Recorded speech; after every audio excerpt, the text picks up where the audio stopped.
करोंडी में वाक़िया अगर कंदासीं। करोंडी में ज़मीन जी मालिकियत रात पर ऐं विरोही बिरादरी में झगड़ो थी पियो आहे। फायरिंग के नतीजे में ॿ ॼणा माची विया।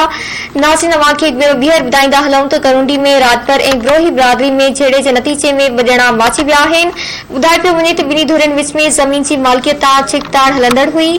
ख़बर अवां सां शेयर कयूं पिया। करोंडी में ज़मीन जी मालिकियत रात पर ऐं विरोही बिरादरी में झगड़ो थी पियो आहे। फायरिंग के नतीजे में ॿ ॼणा माची विया आहिनि।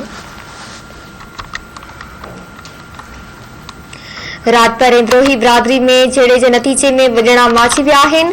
ॿुधाए पियो वञे त ॿिन्ही धुरनि विच में ज़मीन जी मालिकियत छिकताड़ हलंदड़ हुई। ख़बर अवां सां शेयर कयूं पिया। करोंडी में ज़मीन जी मालिकियत रात पर ऐं विरोही बिरादरी में झगड़ो थी पियो आहे। फायरिंग के नतीजे में ॿ ॼणा माची विया आहिनि। रात पर विरोही बिरादरी में झगड़े के नतीजे में ॿ ॼणा माची विया।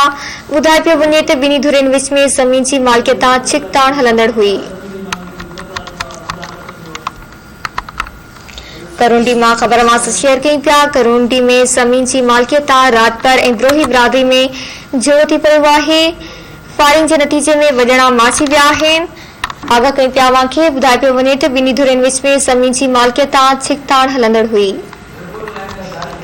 तफ़सील मालूम कंदासीं। करोंडी मां धरती टीवी जे रिपोर्टर दानिश मुगल खां। जी दानिश, अपडेट कजो।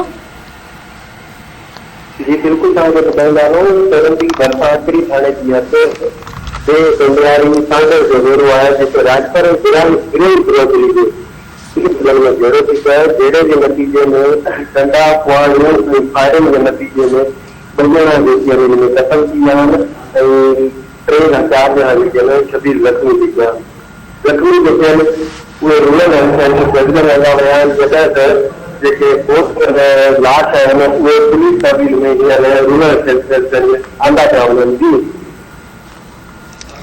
मेहरबानी दानिश मुगल तफ़सीलनि जे लाइ।